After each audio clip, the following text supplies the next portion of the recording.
So, Jessica, I'm so excited for you to be here on our Realize podcast. This is so exciting.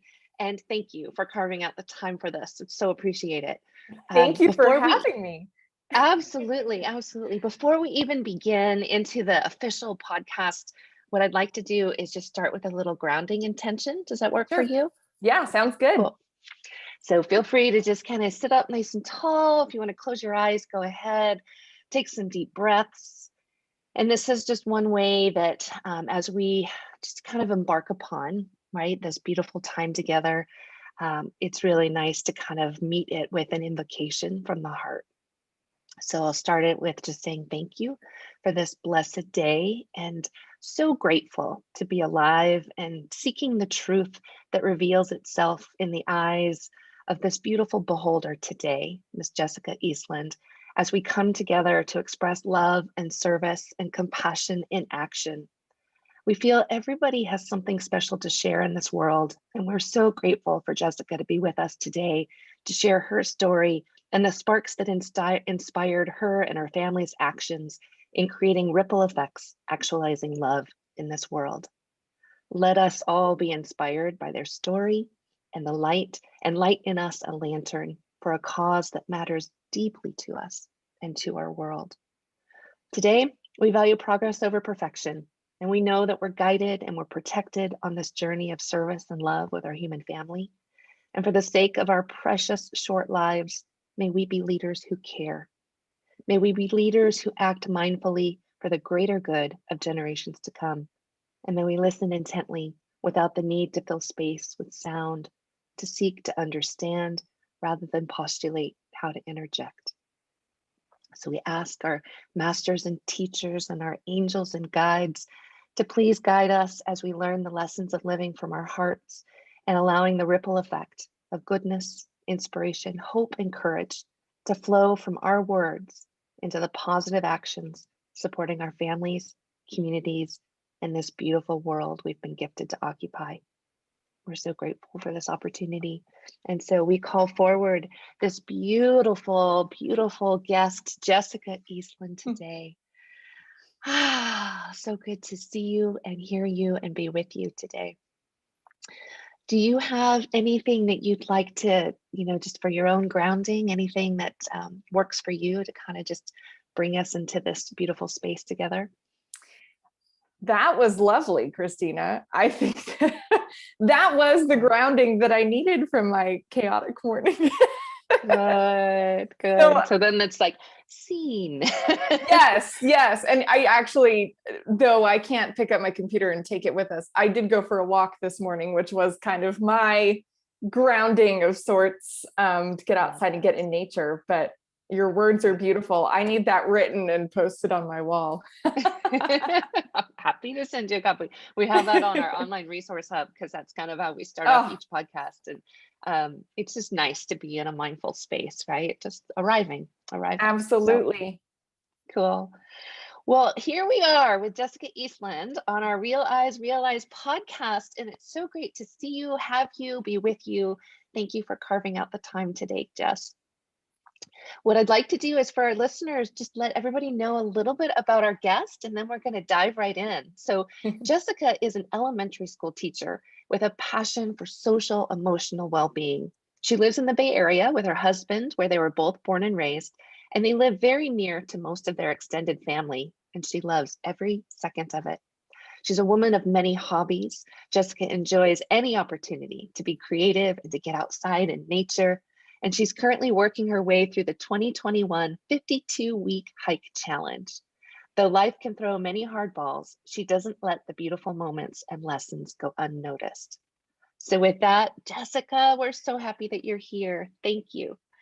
My first question for you is really more to kick us off, and I'd just love to have you tell us a little bit more about your story, about your journey thus far, and some pivotal moments in life that have sprung up for you in terms of some of those lessons that you talked about in your bio.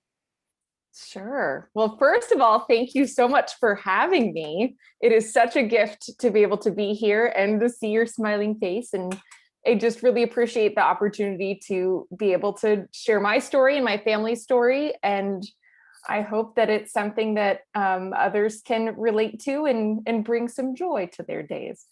Gosh, my journey, my story.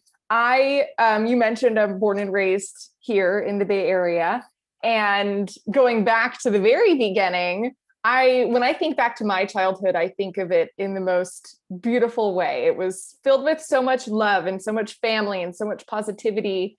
And I always have had a really supportive network around me. A community started off really young for me with a close, tight-knit family, and lots of extended chosen family. And I think that really shaped me as a kid to kind of see, what is community? What's that like? What's a support network like? How do we interact with one another?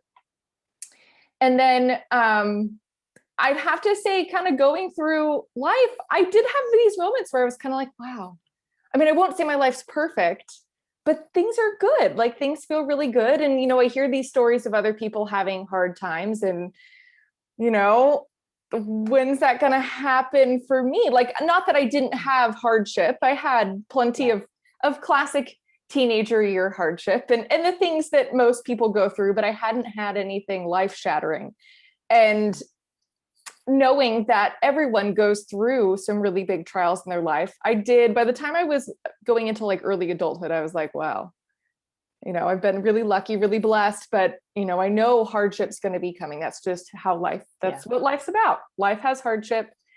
I know it's coming. And so when I was 24, we kind of kicked off a series of some hardship, a lot of hardship. And kind of funny enough, I'm a big, deep feeling person. Mm-hmm. And it was New Year's Eve. Gosh, what year was that? New Year's Eve of 2015. So kicking off 16. So it was December 31st, 2015. And I woke up that morning and I can only describe it as a sense of dread. Like, that's what I told my mom. I didn't really want to go anywhere. I didn't really want to do anything. I didn't want to celebrate, which is really unlike me because I like celebrating everything. Yeah. And I'm an anxious person. I have anxiety, and I embrace that and go through that and cope with that. And I kind of tried to shake it off as I'm just having an anxious day. Like, what do I need to do to kind of overcome that and cope with that and ground myself? But I could not shake it. And I've never forgotten that, because that was really a point where things changed in our family. So just a couple weeks later, my grandpa, who'd been facing Alzheimer's for 7 years at that point, went on hospice care. And so unfortunately we lost him in January.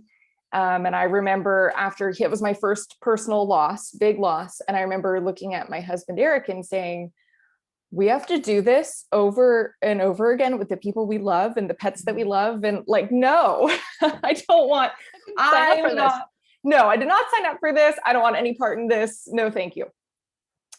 And unfortunately, I learned really quickly that, unfortunately, death and loss is inevitable. And so it kind of avalanched, and we lost my brother-in-law, unfortunately, about a month later. That year, we had actually numerous family and friends. I would say there were probably, I think, 2 other people within our greater community that we knew and were close to that we lost. So within 2016, I definitely had my first in my face taste of what grief and loss is like. And thank gosh, that was the year I got married, because that was kind of that was the bright light that kind of balancer. It was the balancer. There were things to plan. There was beautiful moments happening. And I think that was important because it helped me kind of go, okay, things are really hard right now. I'm missing people. This isn't fair, but life's also still happening. There's still these beautiful moments. My cousin had her first child that year. So there was this beautiful life coming back full circle, and our wedding. But, it was still dealing with how do I coexist with these 2 feelings, these 2 really big feelings of these beautiful things and these really, really hard, ugly, tough things. And unfortunately, 2017 included an additional piece where we also lost my grandma. So, and all of those things kind of, we know a lot about hospitals that we never expected to understand, lessons you don't ever expect to really take No. on. And what it's like to be in the waiting, like not just the grief, but also bringing in long-term gradual loss. So for example, my grandma was in the hospital for a month before she passed. So there was a lot of waiting and a lot of uncertainty, and that was hard. I did not like that. I don't think many people like those feelings. No, not a comfortable place. And then ultimately, my dad was diagnosed with ALS. And so his diagnosis actually ran up perfectly with my grandma's time, not perfectly, very imperfectly, with my grandma's time in the hospital. So the day that she went in for a very large surgery was the same day my dad went in for what they call the nerve conduction test for ALS, which is kind of the last piece. So kind of mixed in with all of these other losses was my dad's very gradual, kind of slow progression of just noticing how his body wasn't quite working the way that it used to. His foot would drop and he was tripping a little bit more. He was kind of tired, and we kind of thought, oh, well, you know, he's getting older, work's stressful, like there's just a lot going on. But over time, we kind of realized, no, there's got to be something more happening here. And ALS doesn't have any one definitive test to prove that it is that diagnosis. It's a process of elimination. So over the course of that late 2016, early 2017 time period, he was going through testing to rule out all of these other illnesses. And ultimately what was left was ALS or some sort of autoimmune that they don't know about yet. So yeah, ultimately he had that test done the same time my grandma was having surgery. So community came together and really kind of supported my mom and supported my brother and I, and made sure everyone had what they needed on that day. And then we found out maybe about a week after my grandma passed away that ALS was confirmed. I mean, as confirmed as it can be at this point. And that kind of brings us to now. Yeah. It's such when you think about, like you said, you go through your early life, and get into the early adulthood and those 20s, and it can kind of feel like, oh man, the world is my oyster, right? Like that. And that's what I just love about you, Jessica, is there is this exuberance in how you see things. It's almost as if the view that you are looking through is looking at the beauty and whatnot.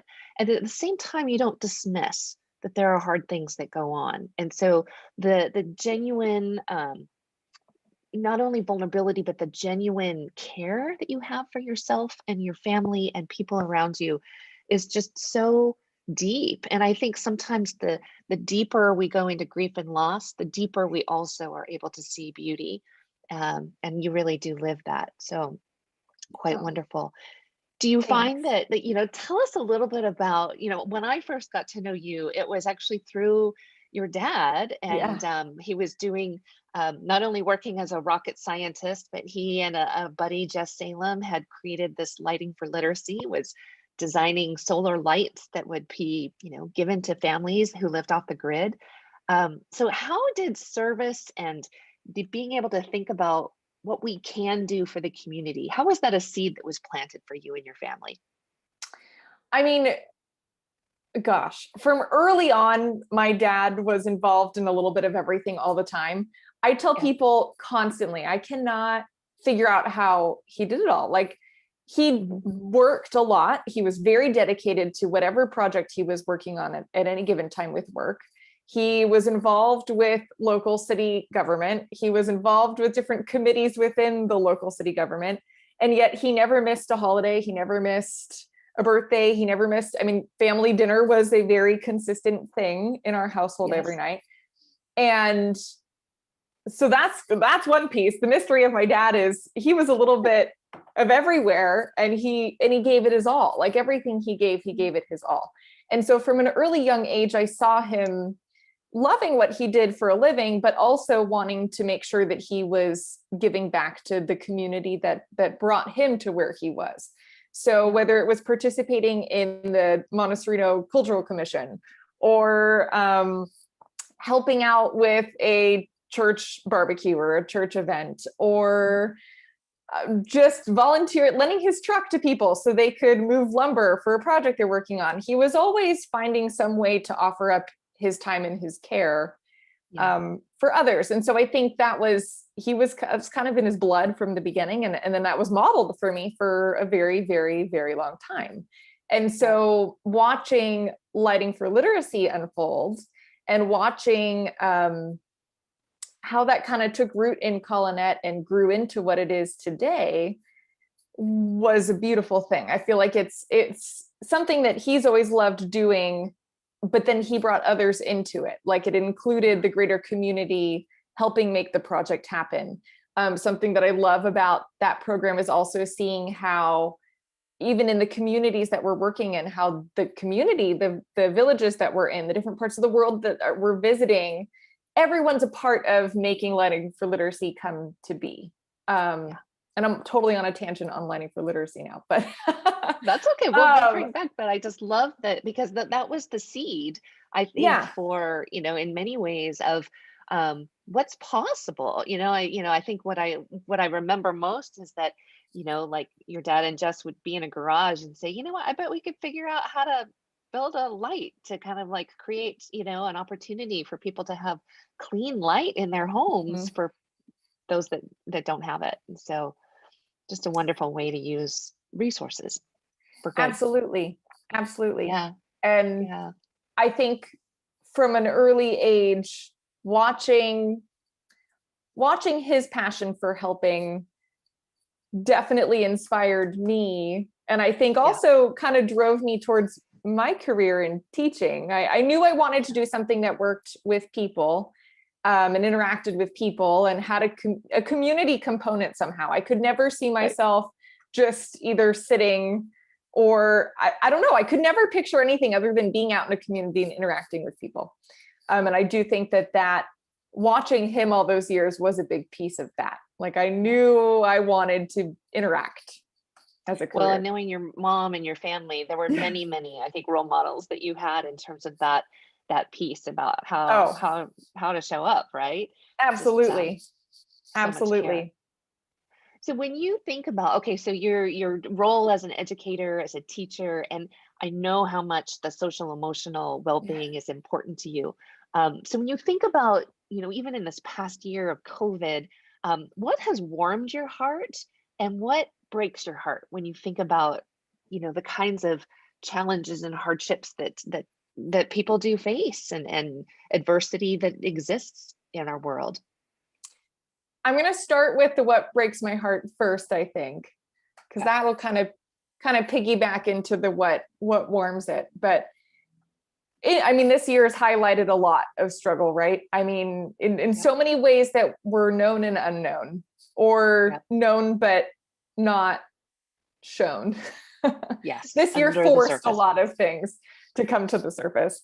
And I have to say what I struggle with most is just watching injustice and suffering happen when it doesn't need to. I mean, I think that suffering is a part of life. And I think that, kind of like we were talking about earlier, to a degree, it's what brings life to this beautiful place. And it's what teaches you lessons to overcome. And without that hardship, you can't see that same depth of beautifulness that life has to offer. But there's so much that happens in this world that's not necessary struggle. And that breaks my heart when you see something that is avoidable and people have the resources to be able to have it not be so.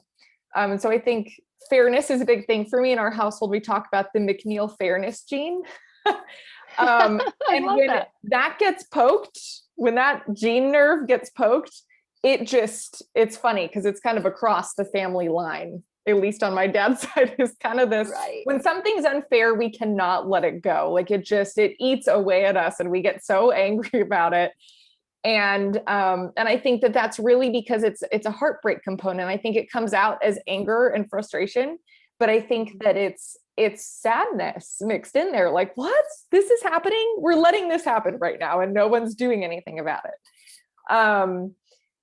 So whether that be loss or whether that be inequity or whether that be avoidable struggle and pain. I think that's what breaks my heart most, when there's action that can be taken, but nothing's being done. Yeah. And I think what warms my heart on the other side of that is seeing those beautiful moments where even just one person can stand up and speak up and say, hey, this is not necessary. Yeah. You know, let's come together and let's make change. What do we need to do to make change? And I'm a big fan of Bob Goff. I don't know if you've heard of Bob Goff before, but Tell me more. He has a podcast. It's called Dream Big. And he has this idea that on his podcast that he talks about a lot, where nothing can happen unless you speak it out in the world. Like if you keep it to yourself, it's just going to stay with yourself. So it's as simple as making sure you at least talk to one person and say, hey, I have this idea. And then it's amazing how that ripples out and what comes from that. And ultimately that's Lighting for Literacy in a nutshell, right? Yeah. Jess had been to Colonette with LGUMC. Jess had this idea of, man, these families are running off kerosene. It's expensive. It's bad for them. It's dangerous. Yes. What can we do to be able to change that and make change? Yes. And he said that to one person, who then said, oh, well, I know this engineer, Doug McNeil, who totally, this is up his alley. Like, I'm sure he could talk through this with you. And ultimately that conversation is the one you referred to at Starbucks on a napkin, where they drafted out, two engineers drafted out this plan for a compact renewable solar lighting kit. So what warms my heart is those moments where people come together and realize that though it might be hard, it seems hard to see how any one single person can make change. If you can speak that out into the world, it can catch fire and then ripple out. Yes. And I think we've seen that in so many different ways in this year. And I know I've seen it in so many different ways within my struggles in my life. Yes. And that feeling you get from those heartwarming moments is enough to push you through all of those really hard, grueling parts. And so we just, beautiful. Radical acts of kindness is what we need more of. And those moments are definitely what warm my heart. Well, a couple things that I love about what you highlight is, one, that it can start with just that comment of, what do we need to do to make change? You know, and there's something in there about the we also, like there's a togetherness factor. So it doesn't have to feel like one person is like taking the snowball uphill. Instead, it's the, how do we express that, one, this does not feel like it has to be this way. And two, that we do have an option to actually do something here. And so let's put our heads together and think about what that might be. So when you think about even the children that you work with and the community that you're involved with in so many ways, especially when you look at social and emotional well-being, tell me a little bit more about the ripple that you would like to see, the ripple of positivity or the ripple of grace. What does that look like? I think, you know, we live in a time that's go, go, go, go, go, especially in the Silicon Valley. Yes. And I really feel like in general, we don't take care of ourselves, like collectively as a community, and I think as a country and as a world, like it's all the circles, right? I don't think we've lost that ability to make, I shouldn't say we lost that ability. We are not keeping track of our needs so much, our emotional well-being, making sure to take those moments to take some deep breaths and step away from work responsibilities and obligations, and making sure that when you put yourself and you take care of yourself and your emotional well-being first, that does ripple out completely around you. So I mean, I totally know, I think anyone can recount times in their households where you wake up on the wrong side of the bed, you're short with people, and you know, you start getting snippy, and then it spreads, right? It's contagious around the household. And that's the same thing with kindness. And when, you know, you extend a small random act of kindness towards, whether it be someone you know or a stranger, that makes them more inclined to then also extend that to someone they maybe know or don't know. But that it ripples out, the negativity ripples out, which I think we also saw this year. I mean, how many, speaking for myself, I'd turn the news on and just get all freaked out and upset. And I started kind of learning, okay, so after 9:30 p.m., no more news, no more news on Apple, no more news on the TV. Like, I need to make sure that I'm setting myself up for an evening with restful sleep. Yes. And also kind of on the reverse side, not waking up to that. Don't immediately open the phone and look at what headlines are up, because there was so much going on. Exactly. And all consuming. The doom scrolling is dangerous. Yes. But again, on the same front, it would only take one positive story, right? On the news, or maybe it's on Facebook, or maybe, you know, in conversation with someone in passing, to kind of turn the day around and go, okay, things are hard right now. It feels like the world's ending, but it's not. Like, there's still good out there, even though there's so much struggle and so much bad happening. There is still good. And I feel like this year was one of those years for me where I'd experienced some of these things within my own life, but I was seeing them play out on a much bigger scale. And in some ways that was very relatable and grounding in its own. Like, okay, you know, we're all struggling right now. We don't need to make that harder on each other. Like, what can we be trying to do to lift each other out of this really tough year that we're in? So even in the midst of, you know, kind of seeing as a collective that there, you know, it's hardship. This is what I love, is that the way that you've highlighted, you know, we can just kind of stop, take a moment and say, you know, where is it? You know, what is it that is going on here? And what do I need to do to just what I love, it's just like, take it like one notch better. Like, it doesn't have to be reversing the trajectory of what's going on. It's just, let's just make it a little bit better. And then that continues to propagate. So that sounds like just a strategy that's doable, you know, a strategy that is not completely like unforeseen in terms of what's possible. And so I think that's pretty wild. And, you know, when I want to go back to, you know, with your dad and the diagnosis of ALS, I do know that there's been quite a lot of gathering that's happened around family, extended family and friends, and some amazing organizations.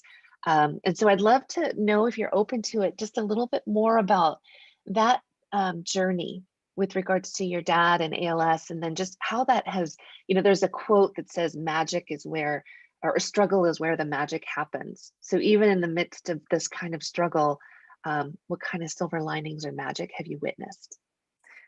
Definitely lots. I mean, when he first got diagnosed, I was fully in denial and was not in any way ready to accept that ALS is what he had. I studied it in my undergrad studies in speech pathology and audiology, and I'd heard all about it. And when that was kind of what was left, I very clearly was like, yeah, no, I reject that. That is not what's happening. That's not what's happening here. And struggled a lot. And I think on the other side, being on the other side of that now, because we're coming up on 4 years since he was diagnosed. Obviously, life is still going on. And we've accepted it. It is what it is. Life dealt us these cards. And I think what got us to where we are now is figuring out what those silver linings are and what we needed to do to bring in some positivity to the struggle that we were faced with. That part you can't change, but you can change how you're going to handle the cards that you're dealt. And I needed, what we all needed, my whole family and I needed to find some things to help us deal with that and find some positivity. So probably 6 months or so after my dad was diagnosed, he spent, about a month and a half in the hospital. So with ALS, there's any number of things that can kind of contribute. It affects the body differently for every person. And so for my dad, even though it was kind of more his movement first, it wasn't more speech related first, that did decline pretty quickly. So he had trouble breathing. He had a hard time swallowing and eating. So very quickly he developed a infection in his lungs and just wasn't getting the nutrients he needed to be thriving. So he ended up in the hospital. They kind of watched him for a little while, trying to see how his body responded to treatments, but also if there were going to be other ones needed. And ultimately, the team at the hospital said if he wants to be able to go home, he's going to need a tracheostomy. And we're going to need to do some procedures to make sure that he's stabilized in order to go home. So at that early on, he wasn't even sure he was going to leave the hospital. I mean, things weren't looking good at all. And even then, we weren't sure what was next. There isn't a lot of guidance out there. ALS isn't something that affects a large I mean, it does affect a large population, right? But in the scheme of the country, not everyone struggles with this. And so it's, research is still being done as to how it affects the body and what treatments work depending on how it affects the body. And what resources do families need? And I'll get into that because we did get some great resources. But early on, we were really on our own and had no idea what we were doing. And so there were people within his hospital team who kind of helped guide us what sorts of machinery is going to need to come home if he's going to come home, what kind of support care is he going to need at home? And all of that was very overwhelming and kind of hard to take in. Your life just changed on a dime there, didn't it? Everybody's, your mom's, your dad's, yours, your brother. Completely.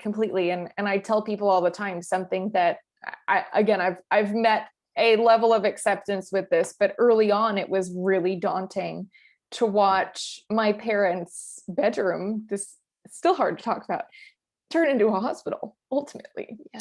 But the joyful thing is we did get to bring him home. We weren't sure he was going to, but he did. And I would say the next big jump that we had to take once we got all the, lots of machinery and lots of different supplies that you need in order to bring an ALS patient home was also the care piece. My mom did it on her own for the longest time. And she's amazing. She did a great job with that. But she also hit her point of like, okay, I don't know what I'm doing here. I'm not a trained professional and I need help. And I think we all come to those moments, right? I think we all like to be self-sufficient, but life's hard and it's not meant to be done on your own. So we knew we needed to bring care in. And that was kind of, this is always weird to talk about because we're community people, right? But like having people in your home all the time is a really big jump. And so we were kind of like, what's this going to be like having other people in our home with us all the time, hearing all of our tough conversations and our not so beautiful moments because we're not perfect. And there was a lot of anxiety with that. And so he came home in February of 2018. And from day one, we had care staff in the house with us. And it was an absolutely beautiful thing to watch because they kind of just, I mean, they're beautiful, amazing people as it is. So it's not surprising looking back on that now, but they're people that are called to that work are, very, very special.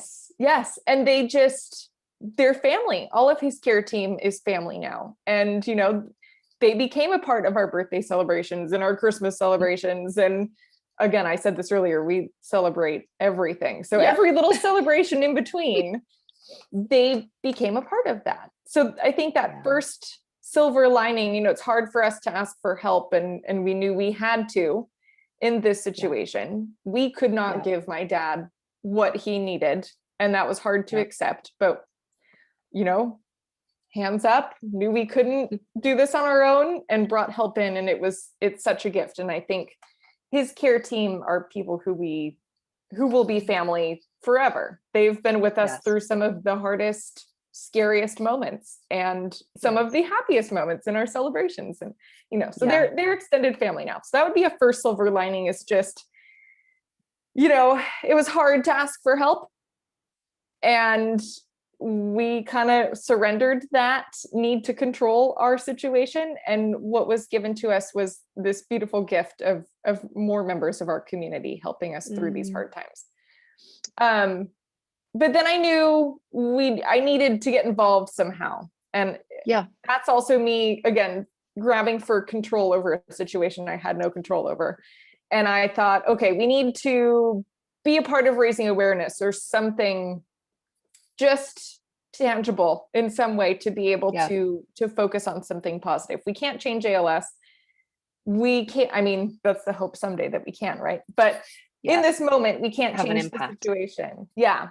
So what can we do to feel like we're making some steps forward? Kind of, again, like you mentioned earlier, what's our first step here forward? Not 10 steps forward. What's the next step forward? Exactly. And I'd remember doing the Walk to Defeat Alzheimer's. I might be confusing my walks. I can't remember exactly what their title is. I may have totally crossed them over, but I knew that there was a walk for Alzheimer's awareness with the Alzheimer's Association. It's like, there has to be something out there for ALS. So didn't take too long. Aside from the bucket challenge, right? Yes. Because that was ALS awareness. That was really was a great way to bring awareness, I think, in a way to, like you said, something that wasn't as common or as known. So anyway, I'm just kind of, that came up too, but keep going. Sorry. That's okay. So I think I just did a quick Google search on like what a walk for ALS, and the Walk to Defeat ALS popped up via the ALS Association. And I'd been staying at my parents' house that week. I think Eric was out of town. And so I went to have some family bonding time. And even though they lived 3 minutes down the road, I packed up all my stuff and went and stayed there for the week. And remember telling my dad about it. And then immediately there was kind of like this spark lit of like, okay, here's something good to focus on in this situation. Right. And so we talked about, well, when is the walk? What is the walk? What's it about? Is this something that dad can do? And it, we noticed that it wasn't just a participant thing. You could make a team. And so it was like, okay, well, let's make a team and see who else wants to join it. And so we kind of thought about what we wanted to name it, wrote down some ideas, and ultimately settled. I should not say settled. We didn't settle on anything. This was a choice. Like, we really made this decision to go by Team Maverick, because my dad we call him our Maverick all the time. He's out there just doing things and always moving and leading the way. But he's also, his middle name is Brett, after Brett Maverick. So it just, I never knew that. Pieces. Yeah. Multiple pieces involved here. So Team Maverick was born. And was like, yes. Yep. Awesome. And it kind of just took off. And I think it ended up giving a sense of control and ability to help to anybody who wanted to help. Obviously no one could change the circumstances, but at least you could be coming together to try to support a cause that could help us make change in the future. Yes. And, my dad from the beginning always said that he wanted to, as soon as he was diagnosed, his goals were to make sure, obviously, his family had what we needed to emotionally cope with everything that was going on. But he also had a huge goal to be making sure that even though nothing could be done about his situation and the trajectory of his illness, he wanted to do everything he could to change that for anyone in the future. So he has always been about making sure if there's anything he can, information, data he can donate about himself, research he can donate about himself to the cause to be able to help scientists research ALS more. He really wanted to be a part of that. And then there was the fundraising piece, making sure that he's doing everything that he can to help financially support the cause that's going to work to end ALS. And, we hear a lot that ALS research, it's not that it's not possible, it's that it's underfunded. There's not enough funding and support for the cause. And so that really spoke to him and was something that was important to him. Yeah. Yeah. Well, and I think that from our conversation before, there's a couple different organizations that you all have supported. One that is more around ALS and resources and care and kind of giving education, and then another that is more tapped into the research itself. Could you tell us a little bit about the organizations that you really follow and are involved with? It'd be really great for our listeners to find out more. Yeah. So ALS Association popped up first because that's what popped up when I searched for Walk for ALS was the ALS Yeah. Association. So the Walk to Defeat ALS is their big fundraiser for the year. And their focus is they have a lot of things that they're working on. So they have the research component where portions of their funding go towards research, supporting research projects.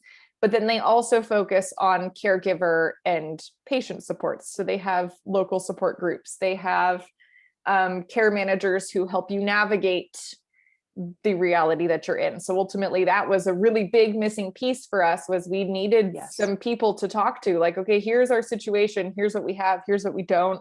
What are we not thinking of that we need? So they have a lot of networking opportunities to kind of connect you up with supports that you need, whether they be people services or really anything, emotional services. Right. I mean, technology, exactly. They're very interconnected. Amazing.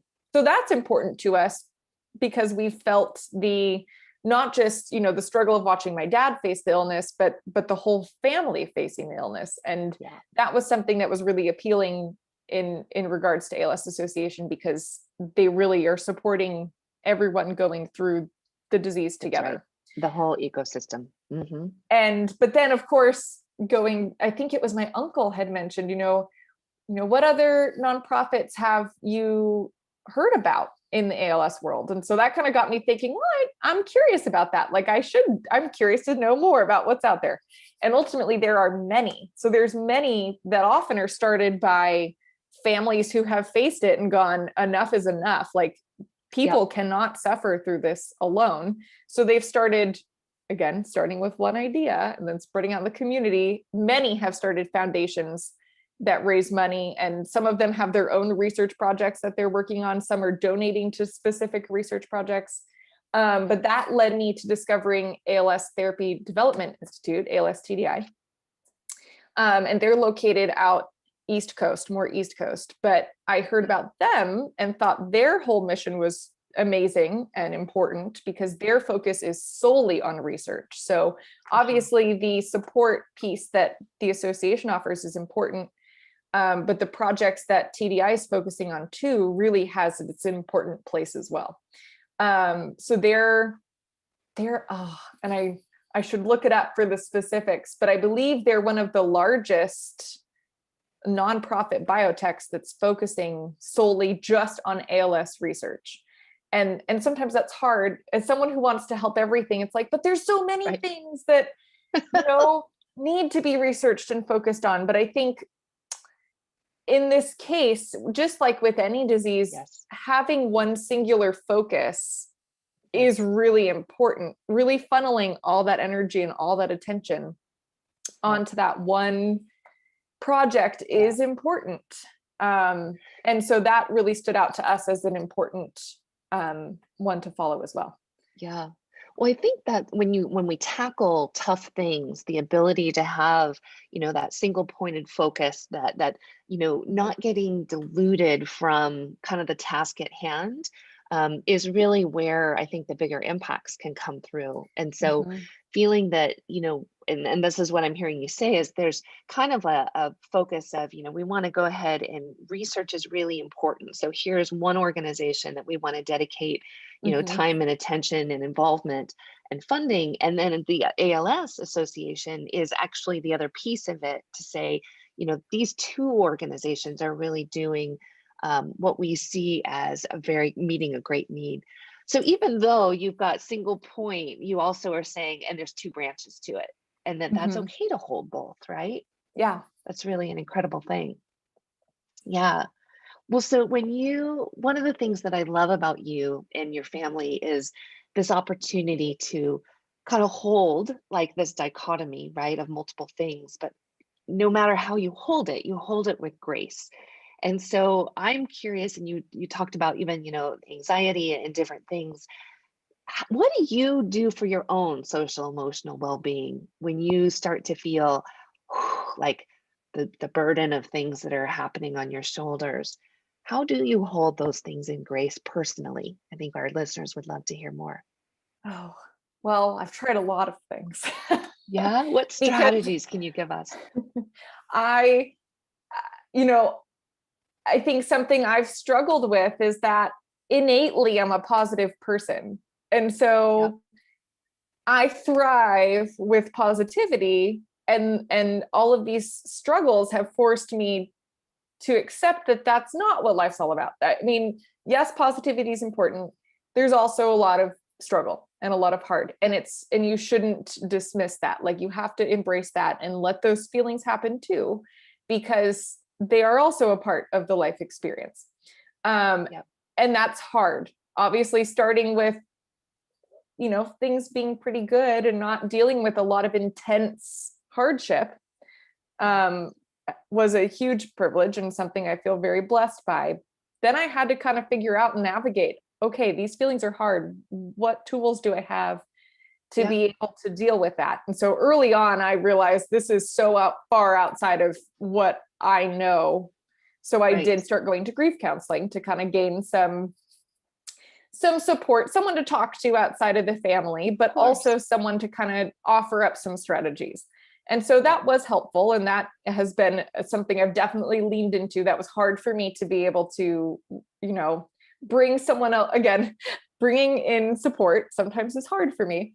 But it did give me some strategies to kind of think about what I need to do to ground myself in these moments. Yes. I will say, some things pop up on their own too, right? So for me, hiking was my thing. I kind of just Me know when too. I need to get outside.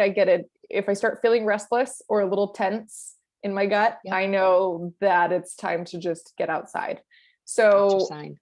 I don't even remember how we came to this decision, but when my dad was still in the hospital, Eric and I started going for hikes just locally. We're so blessed by so many amazing open spaces in our area that we just picked some local ones and just started hiking every few days. And that stuck. So over that whole spring, we ended up outside at least once or twice a week out for hikes. And it was Good the for you. conversations that were had out there, or even the unspoken healing that happens when you're out there, no matter who you're with. Yeah.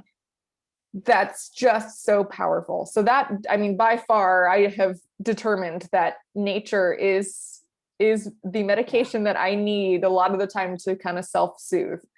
Whether it, and I think it's kind of a senses thing, right? You have the smell, Yeah. and you have the sight, and you have the sound, and you have the exercise piece of it. And I think all of that, it helps you reach multiple touch points at once. But then a lot of it too is just touching in with the community, like making sure that I have opportunities to talk with family and friends, not necessarily about the hard stuff, but just making sure to stay social and to lean into the community that is built around us, our support network. And also have, obviously, talking about it, making sure that you have people in your life that you feel comfortable reaching out to, and sharing in that time. I do think that just like magic, how did you say it earlier? Struggles where the magic happens. Struggles where the magic happens. Yep.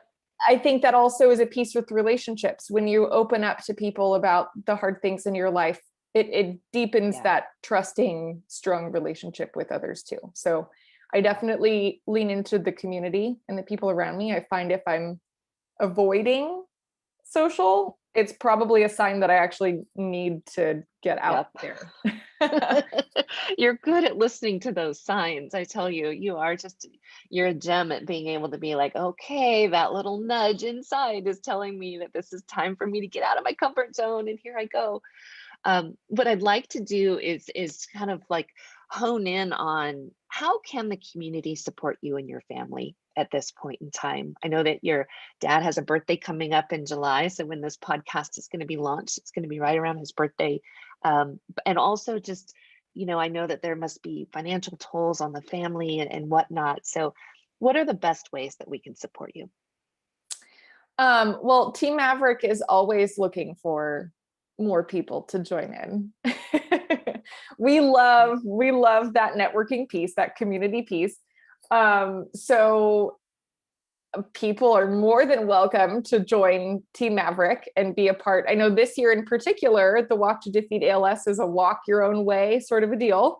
So the cool thing with given just the uncertainty of COVID, so people can be kind of creating their own little walks within their communities. And what is cool about that is no matter where you're located in the country or around the world, you can join in and join us for walk day wherever you are. So What's the day of that again? Oh gosh. Do you know? I think it's last year's date is what's sticking in my mind. Do you want me to look it up? I thought you might have it off the top of your head. We can take a look. I don't have it off the top of my head, unfortunately.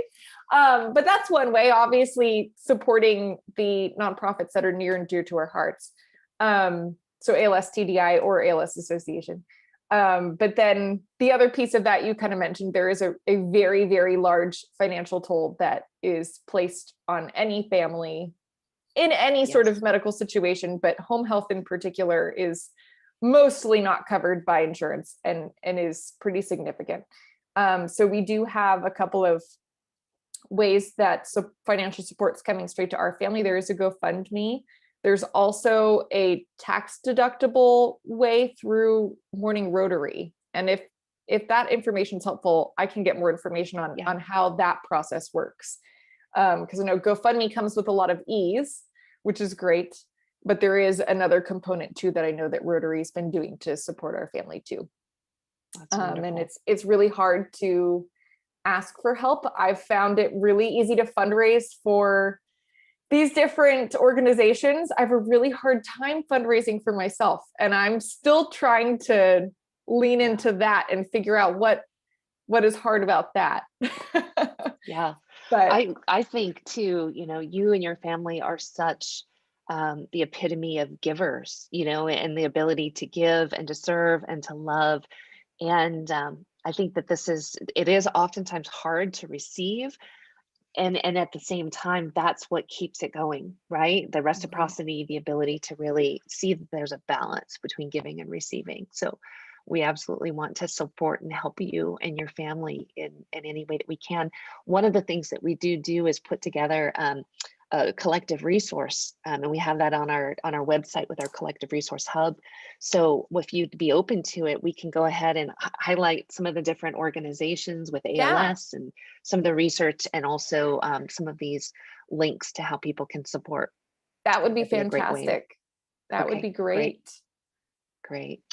Oh, well, Jess, I'm so grateful for this time with you. I'd love to kind of just close it out with some collective questions that we answer or to ask to all of our guests. And this just gives us a chance to just really kind of hear from you and to kind of be in this space of, again, collectively together, here we are. So my first question to you is, what are you currently reading or watching? What's on your nightstand, or what's in your most favorite watches? I was on a roll with reading for a while. Yep. And then as soon as hybrid learning started, things got more chaotic. All of my reading schedule went totally out the window. Gosh, I'm not sure I'm currently in the middle of anything, but I can highlight what some of my favorites from the last year. Perfect. Yeah. Or even in the winter months, I was definitely really focusing on that. And now I'm gonna forget the names of them. Hold on, let me look up. So my favorite book, I mentioned Bob Goff earlier. One of his books that I read a couple of them, which is why I'm forgetting the name of the one that I just read that really, really spoke to me, and I think really drives me through the challenges that I'm facing, and kind of connecting into the question you asked earlier about what breaks your heart and what warms your heart. He has multiple books, but he has one called Everybody Always that really, really, really spoke to me. And I think the full title is, pulling it up, Everybody Always: Becoming Love in a World Full of Setbacks and Difficult People. And that really, I needed that this year. That book really helped me focus on love. A lot of what he focuses on is love in difficult situations, and like the book title says, difficult people, and still keeping love at the center of that. And so that's by far, I mean, it's kind of like still on my nightstand. I've already read it. It has like 100 different dog-eared pages, and it's almost all highlighted. I think I even dropped it in the pool one time, but it's still, I think I was reading it on a floaty. But it really spoke to me in the time and place that I'm in right now. So it's not a book I'm currently in, but it's a book that is like the one that's always on your nightstand because you refer back to it so much. Yeah. Yeah. Oh, that sounds like just an incredible thing when you need it most. Just open up any page and it's like, okay, that's exactly what I needed to hear right now. Thank you for that. When you think about if you could eat dinner and engage in dialogue with anyone, past or present, who would it be? Oh gosh, who would it be? There's so many people. There's so many people.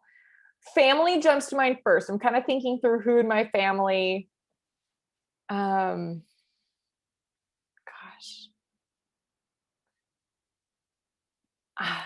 Probably, and again, this is hard because I'd love to have dinner with so many people who aren't in my life anymore, but I would love a banquet, wouldn't it be? It would a big celebration, another thing to celebrate. I would have to say in this moment, who comes to mind is my maternal great grandma, who I never got to meet. So my mom's mom. Because she, from everything that I've heard, she faced a lot of hardship. They lived up in Upper Peninsula, Michigan, hard winters, small mining community, faced a ton of hardship. But from everything I've heard, she didn't let that stop her. Like she kept grinding away. Yeah. But you know, everything that I hear from my grandma, or heard from my grandma, because she did pass away, and from my mom, just how did they push through those hard winters and those hard times, but still, you know, find that joy. And I do, you know, from hearing their stories, I feel like there's a piece of her in me. And I also see it in my mom, and I saw it in my grandma, of just, okay, yep, things are hard, but you can do anything that you put your mind to. And I'd love to have been able to hear those stories from her firsthand rather than passed down over time. Oh, that'd be an incredible dinner conversation, right? Just about resilience and tips and tricks, and like, how is it that we can be in the survivor mindset rather than in the victim mindset, which is just an incredible space.